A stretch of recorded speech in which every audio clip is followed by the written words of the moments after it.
New videos every day.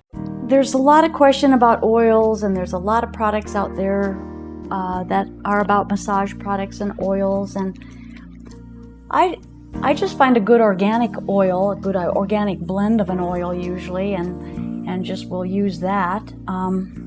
Usually I will go with an unscented oil. Sometimes I'll get a very mild scent, maybe lavender, but I think the unscented oil is a better choice because some people might have reactions to certain smells. The oil should have a good viscosity. I'm putting this all over the back. You can see the oil should have a nice good viscosity, which means that it's a nice slip. It's very easy to work. You're not having any friction with the skin or with your hands. And then you're not having so much on that you feel like it's, really oily, because that's not always good either. Sometimes you kind of slip over things without being able to really feel well if it's too slippery. So finding a balance in that is important. It's a good idea not to use mineral oil. Mineral oil tends to clog the skin. Some people use lanolin. That's a nice thing to use, although lanolin is a little bit heavy. It's a heavier oil, so you could mix it with something else. You can go to the store and buy olive oil and flax oil and almond oil and different oils like that and experiment with them. You could blend them together and mix your own oils. You want to be careful of rancidness that might occur if you don't use them quickly, so you might not want to mix a lot up, maybe just a couple of ounces, depending on what you're using it for. Essential oils are becoming more and more popular, and they're very nice, and they have a lot of medicinal properties to them. Although, like anything else, you need to be careful with them. There are some contraindications with some of the oils. There's some contraindications primarily with medical prescription drugs. There's some essential oils that you should not get into the sun with.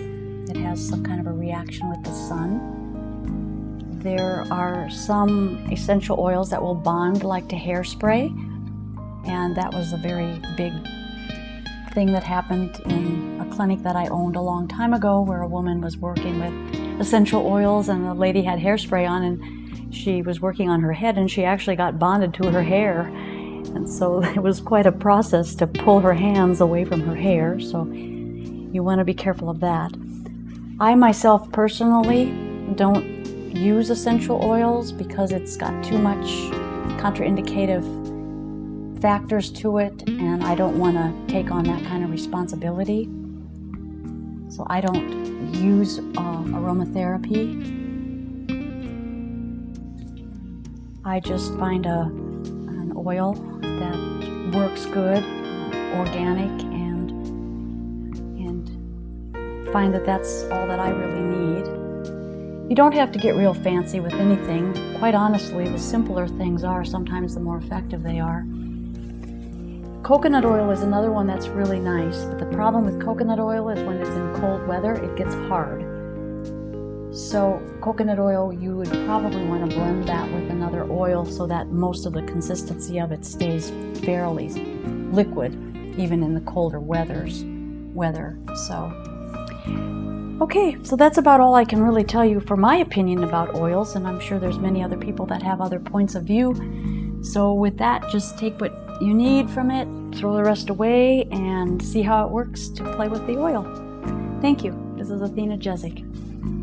Please subscribe to our channel, and you should also visit our new website,